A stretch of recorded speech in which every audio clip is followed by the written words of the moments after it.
Hello ladies and gentlemen, and welcome back to Fallen London. We are still playing the lovely game of cricket, and we are about to go to the next inning, so I have to make a few decisions. So, I've seen what both of these options do, and I think we should throw the ball fiendishly? I mean, why not? Well, that could have gone better.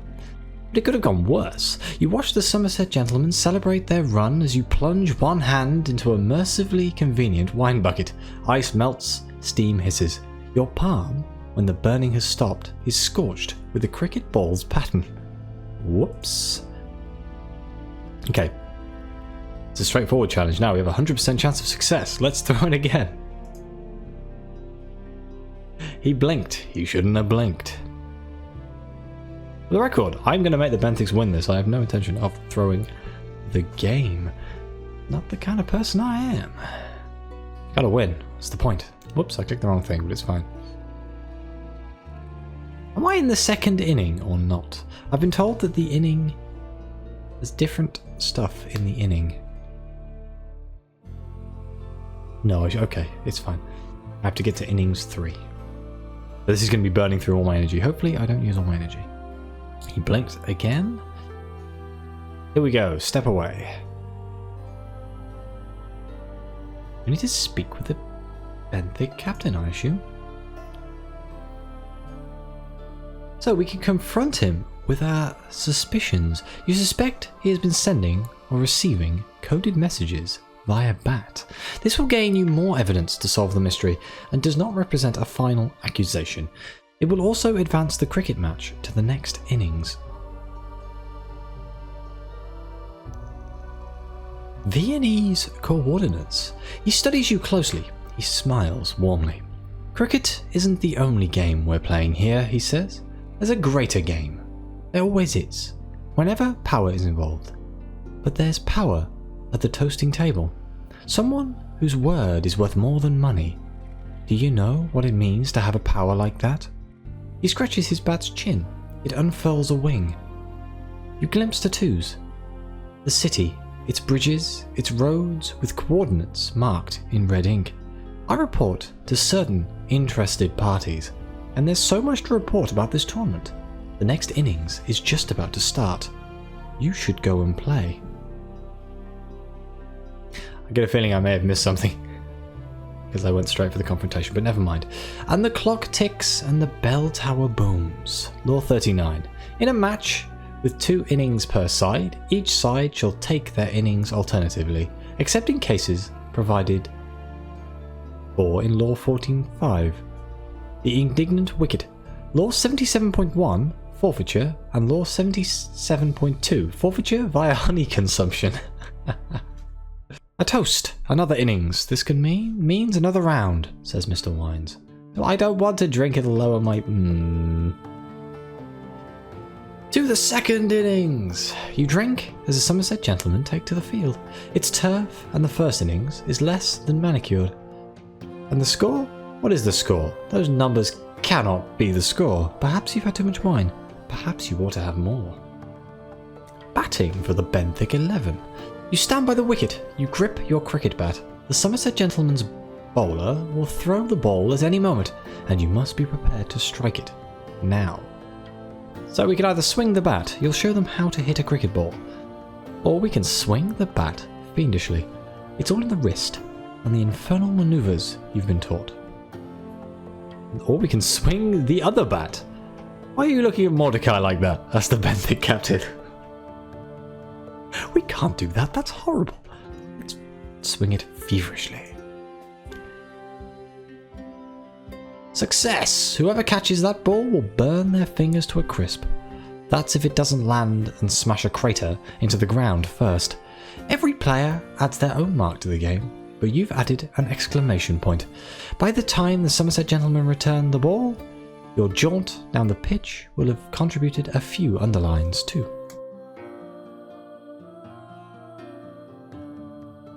Let's try again. We have a comfortable advantage.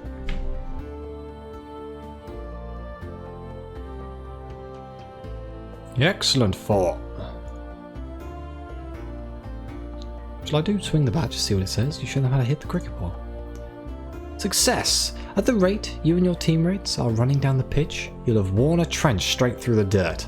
Scholars will examine the field in years later to study how well you performed. Not scholars from Summerset College. They'll still be off chasing that ball. One more, maybe? There we go. Step away for light refreshment. So, we can... I'm going to quickly search through all of these things to see if there's any new options here. Oh, we can actually eat at the toasting table. Look at these bottles, a veritable cellar's worth. Reds and deeper reds, and roses that sparkle like rubies in crystal carapaces. Good lord, is that the year you think it is? Don't be absurd. It's better. I mean, we've got to have a drink with Mr. Wines. You haven't drunk enough. No one has ever drunk enough. Oof. Wine with Mr. Wines. To fortify yourself, says Mr. Wines. It clinks a glass with you. Savour a sip. Hold it on your tongue. Permit it a brief moment to develop. Flavours unfold, rolling like a red carpet across your palate. More begin to arrive, rarer, richer. Ambassadors to the court that is your mouth. There's nothing like a drink to win a friend, and perhaps to win a cricket match. Getting one bottle of Greyfield's 1882. Add that to the stack. I mean, we're going to have a drink with the stoats just because, why not? Merely breathing in their proximity is enough to make your head woozy. Sherry with the stoats. And vermouth and cider. No, not that cider. They've taken the opportunity their chatter would imply to orchestrate a smidgen of vandalism. Sadly, the butter is now exhausted. What's next? Buckets suspended over doors? Buckets filled with rats suspended over doors. You make a suggestion. They raise their eyebrows. Oh yes. Oh yes indeed. Wonderful. Sample an almost cucumber sandwich. The traditional repast of all cricket matches. Almost. Not a terrible restorative either. That is horrendous. What is that? Ooh. Almost appetizing. Does it almost taste like cucumber? Or is it almost shaped like a cucumber? When scholars at the university have depleted their more trifling concerns, such as the nature of reality and the soul, perhaps they can finally address the real questions. In the meantime, we'll have another. Yes, why not? Let's have another. So, we can explore the tournament grounds. We've already approached the Benthic, haven't we? Let's hobnob with the Benthic 11. They're all encouraged. You're playing with extraordinary skill. Not that you've reached the distracted cricketer's level. She was a star in the Ascendant until that little incident. What little incident? Nobody mentioned the little incident. Nobody wanted to field her position afterward either. It's a good thing the Benthic captain found you, isn't it? Do you have anything more to say to me, friend? You do not. Tournament grounds. Let's talk to the Summerset gentleman. Speak with the Summerset captain. What is it this time? We can confront him. You suspect he has granted other people illicit access to the Summerset Law Library. This will gain you more evidence to solve the mystery, and does not represent a final accusation. It will also advance the cricket match to the next innings. Can we talk to the Athletic Deviless? Because she has something to do with this. I don't know what, but we need to find out. Let's step away for now. I just want to have a quick look in the quadrangle. Okay, we can speak about the Benthic captain. Seems we've unlocked this by suspecting him so well. Confidential information. You want to know about his team? No, you want to know about him. He's told you a little, hasn't he? Enough to pique your interest? He piqued mine. She draws you closer. She bends to a whisper.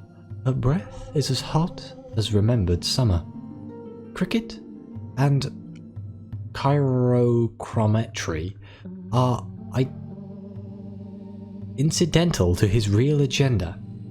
He's only here because he sees an opportunity. Even Benthic College doesn't suspect.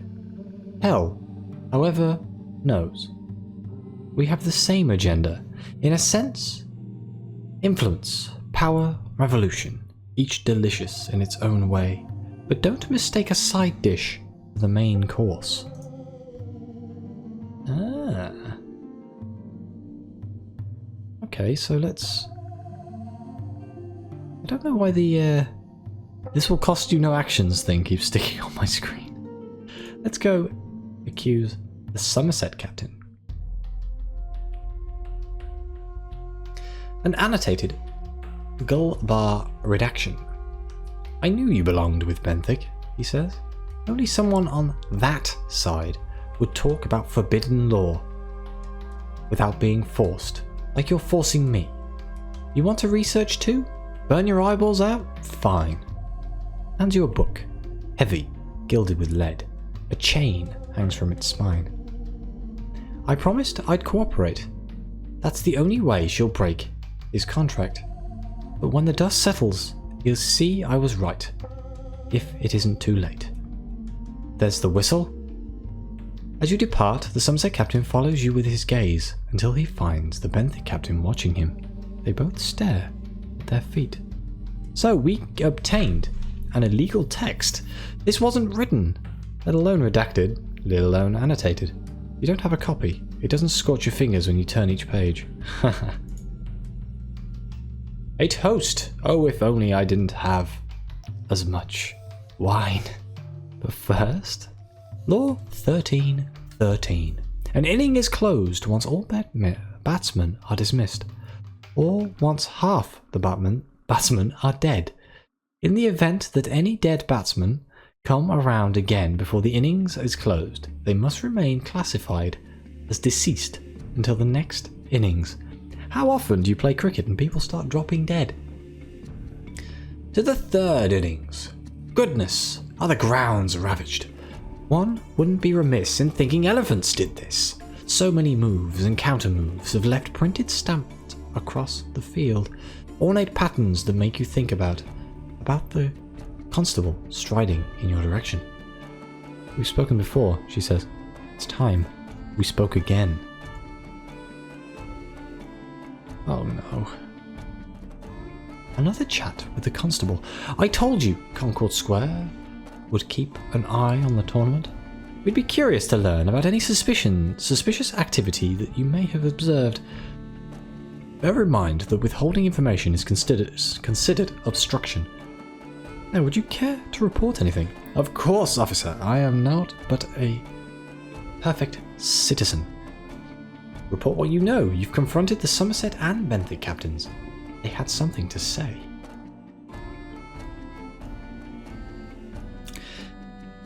Confession to a constable. She writes everything in a notebook. Interesting. They were partners, you know. Or maybe you don't. It's obvious to me, but I've read their files. I wouldn't trust a word they say. She snaps her notebook shut.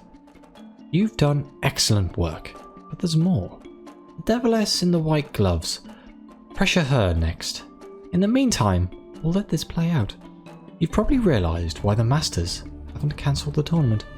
Give people enough rope, they'll hang themselves. Even the most cunning spies. We're going to see the whole network exposed by the time the game ends. She tips her hat. Citizen? You've gained one dubious testimony. Lovely. So here we are, back in the game. We are bowling again. So we are going to throw the ball fiendishly, I guess. I mean, we just need to get through this inning. And then we shall be able to confront the Deviless. I sure hope I don't run out of energy before we get to the end. I mean, the Benthic 11 are going to win, aren't they? They bloody better.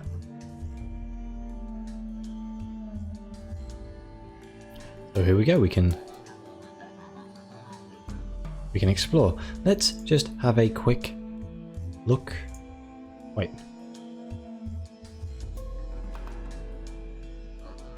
We can speak about the Summerset captain.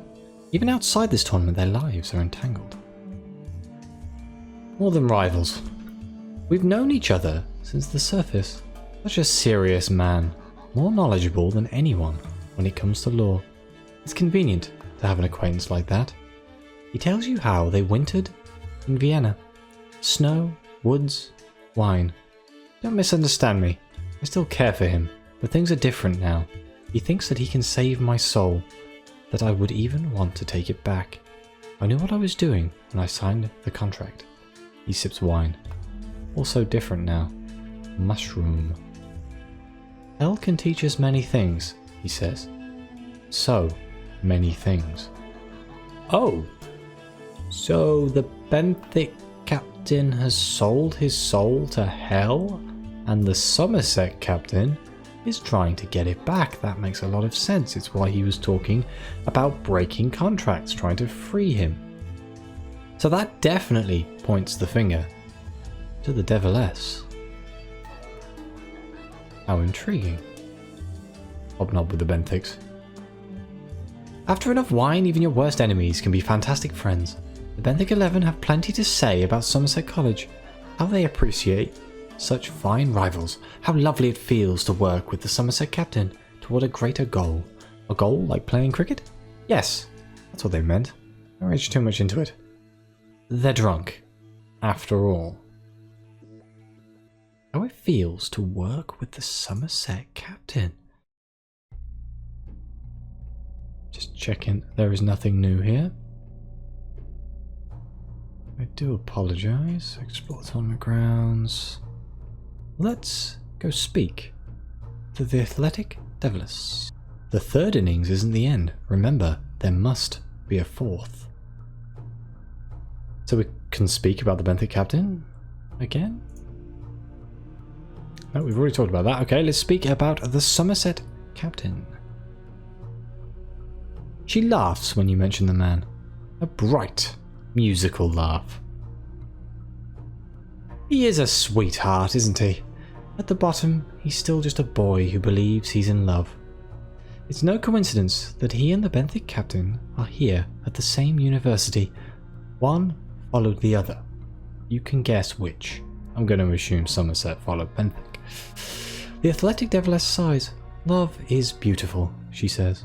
I would never tell anyone theirs isn't real. But someone in love, truly in love, would look beyond a missing soul. He loves what he wants the Benthic captain to be, not what the Benthic captain is. I can never give him what he wants, but it's useful that he thinks I can. That's horrible. She is a devil. Ooh, we can consider what we know.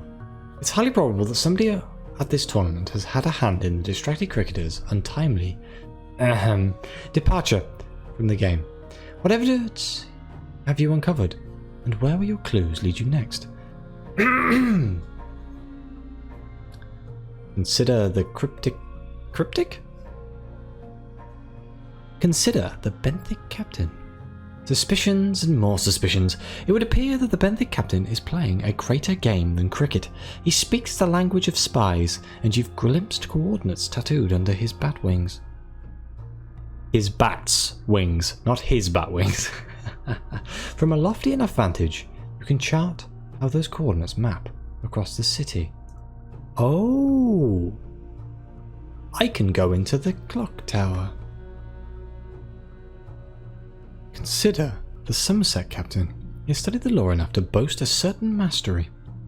Suspicions and more suspicions. It would seem that pressure has been applied to the Summerset captain regarding the state of the Benthic captain's soul, in order that interested parties might gain access to restricted legal documents that you've gained access to.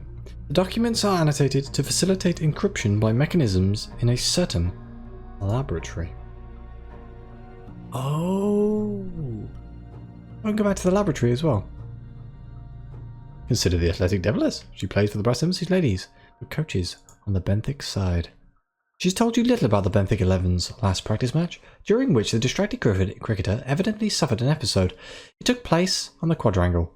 Now the athletic deviless is circling that spot, but to what end? An elevated vantage from the bell tower, perhaps, might allow you to watch her movements? So, if I resume investigating, let's visit the quadrangle and ascend the bell tower.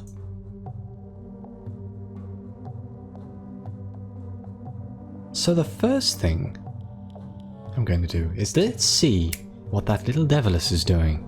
What is the athletic deviless actually doing down there?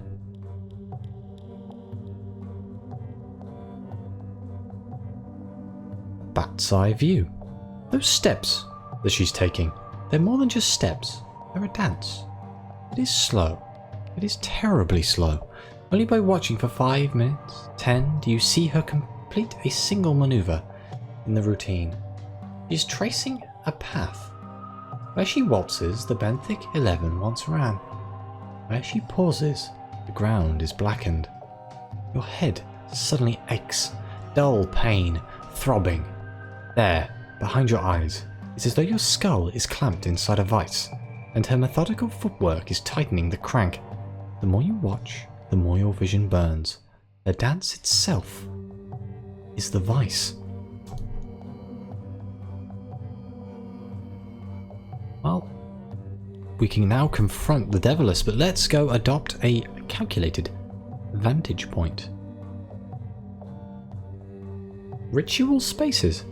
You pivot the spyglass. Those fires, those candles, those lanterns on the docks, they are points in a web, and their threads converge here. You are standing at a pentagram's center. Memories tug, and you glance overhead. Irigo glints on the bell. Of course you'd seen it before. Of course, when you first climbed the tower. And of course you'd forgotten.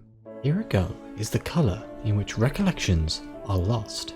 You turn away before you can forget again. This bell's tower has been prepared, aligned as a beacon that rises high above the tournament. When the right hour strikes, who knows how many people might forget, or what they might forget. You have the first stroke. So the next thing we can do is investigate the university. We'll go into the department of cryochrometry. One day I'll learn how to say that word. But we have this. Okay, so let's prepare for an experiment. The moon pool, I read that in a previous episode. But now we can experiment with flight patterns, calibrate the system to redacted specifications, pull the lever again. Your sulky back's safety will be, shall we say, less than guaranteed. Oh no, don't kill my bat. Oh, don't worry, I have 54 of them, it's going to be fine. Why do I have 54 bats? What the hell was I doing in this game at some point to have 54 sulking bats? Just, you come to the house in Fallen London, it's just the ceiling full of bats. Hundreds of them everywhere. Well, 54 of them, to be precise. You still have more than one shot. Oh no! Tick, tick, tick, tick. Your book's annotations outline the method. Soon, you've set the metronome to a different rhythm, and another metronome, and 2 others. Bats pour into the clockwork cage, flocking in time to the ticking tempo. You see the paths they've flown. Sigils burn in the dark, in your mind. After repetitions scorch the sequence in your memory, cricketers run in a pattern like this on the field. A hammer hits a bell. Your bat screeches, collapsing, twitching, foaming at the mouth. In the sequence, you see where it fell. At the end, where a full stop would close a sentence.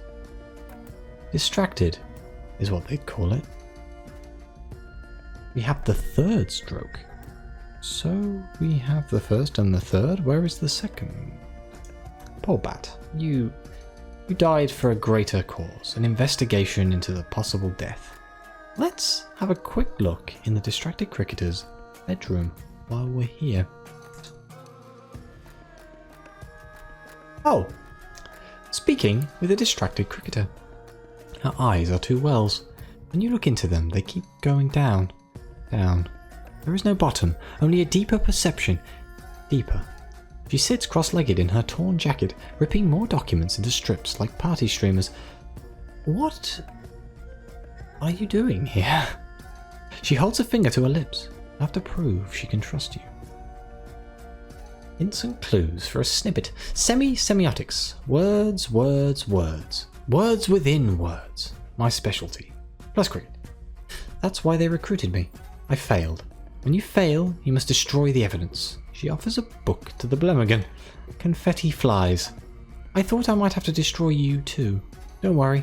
I was wrong. You're perfectly safe. Now, at least. But I had to find you. That's why you're here. That's why I didn't fail. It's still happening as we speak. Because I tried. Because you're playing the game. Oh, am I going to die at the end of the game because of the... Oh no, this is going in a horrible direction. Ask what drove her to distraction. She may still be able to remember something. If you can persuade her. Here, have one of these bottles. I have lots of them. Remember? She asks, staring through the window. See? She can see the quadrangle and beyond it. The tournament. You study her eyes, attempting to follow their gaze. She points with one finger. She opens her mouth, but the scream that comes out is silent. Its silence exhausts her as much as the loudest shriek would. You sit beside her on the bed. You offer wine. She drinks it gratefully, resting her head on your shoulder as the Blemmigan yowls for a sip. No, she says. I don't want to remember anymore. Oh, poor, poor woman. Ask about the Viennese coordinates. What does she know about those tattoos on the Benthic captain's bat? Instructions. I never made the plans. I took orders. I reported. He took orders and reported too. His orders come from the old man, or someone close to the old man. You know the old man, don't you? Don't you remember about Vienna? She waits as though she only expects you to say yes. No? He finally says. How could you know? Everyone will forget when the bell tower booms. That's the plan. That's what the coordinates are for. Irigo. And a prayer.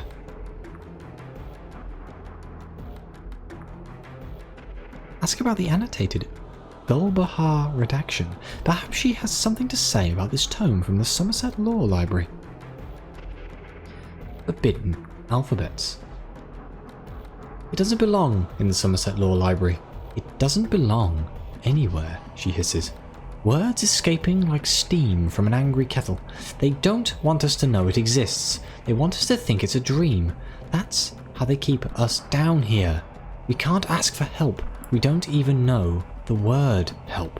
They don't want us to learn how to speak. I'm guessing that's some sort of thing that will help us read the